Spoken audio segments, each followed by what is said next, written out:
Temos um convidado para falar mais sobre a decisão de ontem do Copom, professor de Economia Internacional do INSPER, Roberto Dumas. Tudo bem, professor? Bem-vindo. Bom dia, prazer estar com vocês, Tiago, Adriana, Nogueira. Prazer é nosso. Bom, professor, a dúvida nesse momento qual é? É saber se teremos estabilidade dessas taxas nos próximos meses, da Selic nos próximos meses, ou podemos já apostar numa descendência?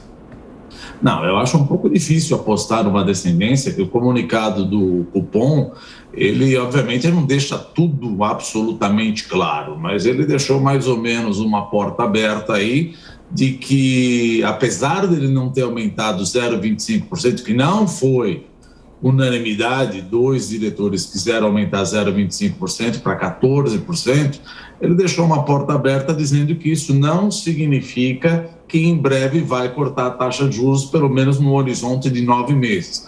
Como o professor Nogueira acabou de colocar, isso daí vai lá para junho do ano que vem, então nós vamos ver com taxa de juros alta ainda por algum tempo, e o Banco Central deixou 2 pontos. O que está levando a inflação a níveis cada vez mais altos? Primeiro, a inflação global, por causa do que está acontecendo na Europa, guerra na Ucrânia, lockdown na China e a inflação nos Estados Unidos. Ainda o arcabouço fiscal que vai ser colocado pelo novo governo, ou seja, nossa dívida PIB fechou em 79%, bem melhor do que estava na época do Covid, que quase chegou a 100%, mas a gente ainda não sabe o que vai ter de arcabouço fiscal, se nós vamos ter uma política fiscal expansionista no próximo governo irresponsável, exagerada, e aí nós vamos ter o que acontece? No carro, alguém pisando no acelerador e o Banco Central puxando o freio de mão, e ainda o hiato do produto, porque apesar de ser uma notícia positiva, o desemprego está caindo. Só que ele está caindo e pode chegar num ponto onde ele acaba suscitando pressões inflacionárias. Então, o Banco Central colocou esses pontos altistas para a taxa de juros, altistas para o processo inflacionário, e outros pontos baixistas. O que é baixista? Ou seja, o mundo vai crescer menos com esse aumento de taxa de juros nos Estados Unidos e na Europa, queda no preço de commodities, mas a preocupação do Banco Central é de manter a inflação ancorada. Ele já sabe que 2022 é um caso que não vai dar para atingir a meta. 2023 a expectativa é de 4,6, você tem 3,25 aí de meta inflacionária, com 1,5 para cima e 1,5 para baixo. Talvez ele alcance o teto da meta, mas o que ele busca mesmo é para 2024. Ok. Professor, pergunta de Luiz Nogueira.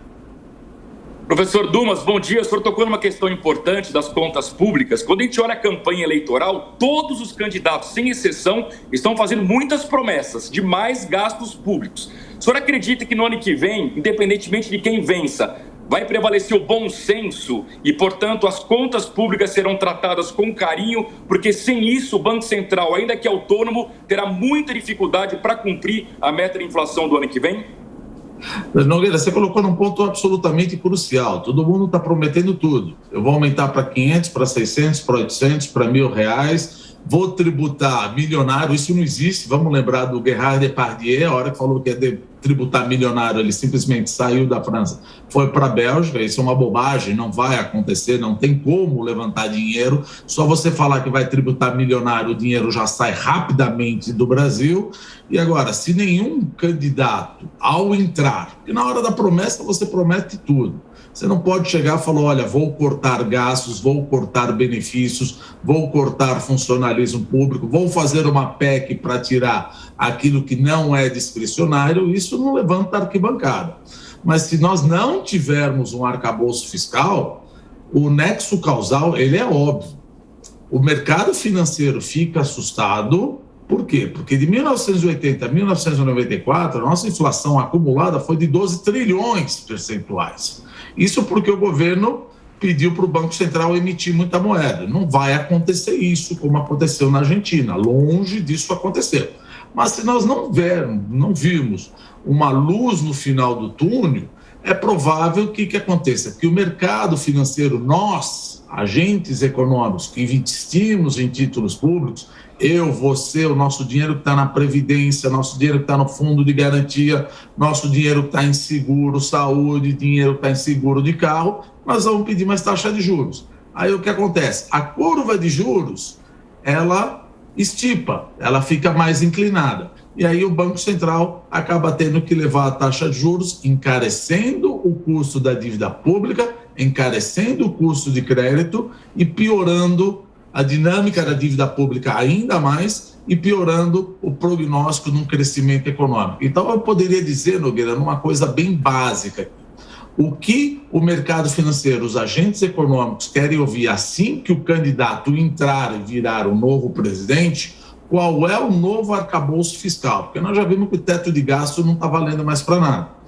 Nós vamos ter uma meta de dívida PIB, vamos ter uma meta de superávit primário. Agora, você não precisa arrumar as contas públicas no primeiro ano, mas pelo menos dizer que nos próximos 3, 4, 5 anos existe um arcabouço fiscal para isso, senão a taxa de juros volta a subir novamente. Professor Dumas, a pergunta agora é de Diogo Schelp. Professor, o senhor falou agora do esgarçamento aí da lógica do teto de gastos, e a gente tem visto, por exemplo, na campanha de Lula, um desejo de acabar de vez com o teto de gastos, né, como vem sendo falado. No entanto, essa semana, Henrique Meirelles, ex-ministro, ex-presidente do Banco Central, disse que conversou com Lula e que a ideia, na verdade, ele declarou apoio a Lula e disse que a ideia, na verdade, era ter um meio termo para o teto de gastos. É possível ter um meio termo para o teto de gastos? E como seria isso? Veja, eu acho que se você tem um meio termo, primeiro, precisa saber o que quer dizer meio termo, por exemplo. Se você está falando meio termo num teto de gasto, é a mesma coisa que você falar, assumindo que seja isso, não acredito que Henrique Meirelles tenha falado, mas vai ter essa decisão. Mas, por exemplo, eu vou tirar a educação, vou tirar a saúde, vou tirar investimento público. É a mesma coisa que você dizer, olha, eu estou com dinheiro, mas se eu tirar o inglês da minha filha, se eu tirar a universidade do meu filho, se eu tirar o clube da minha esposa, se eu tirar não sei o que do meu marido, me sobra dinheiro. Isso não adianta nada, não tem que fazer uma coisa meia boca. Se você fizer uma coisa meia boca, dar flexibilidade ao teto de gastos, no sentido de que essa e aquela despesas não entrarão, isso é letra morta. Isso vai fazer com que os agentes econômicos peçam mais taxas de juros. O que pode ser feito é um teto de gasto cíclico e anticíclico.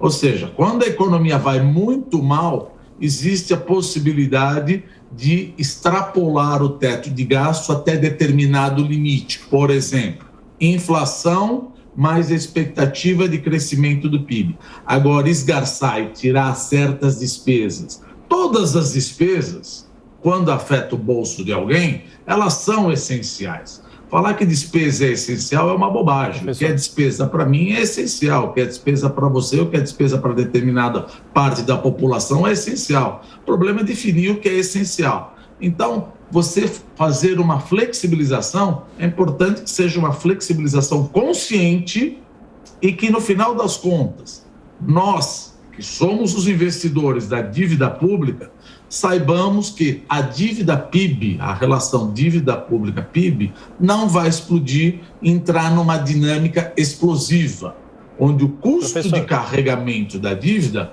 é maior que o crescimento econômico. Aí o juro sobe. Professor, infelizmente nosso tempo está terminando, mas o Roberto faz a última pergunta rapidinho. Roberto. Marcelo, perdão, desculpe. Professor, tirando um pouquinho o foco do futuro e falando do presente, ontem os juros pararam de subir no Brasil no mesmo dia em que subiram nos Estados Unidos. Eu não acompanho o mercado financeiro, mas acredito que isso não seja um quadro comum, né, de se verificar. Por que isso aconteceu? Isso teria acontecido porque o combate à inflação no Brasil está mais adiantado do que em outros países do mundo? Sem dúvida. Muita gente fala que o Banco Central do Brasil estava atrás da curva, ou behind the curve, como o mercado gosta de dizer. Estava um pouco, mas agora os Estados Unidos e a Europa estão muito mais atrás da curva.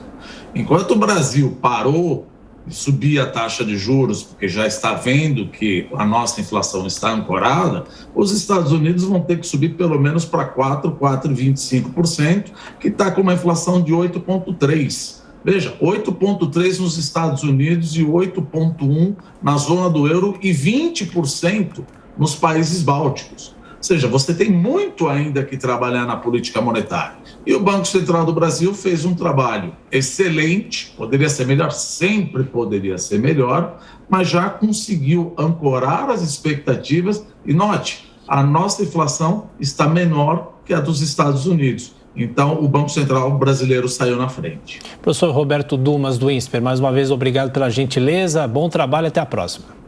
Muito obrigado, bom dia a todos.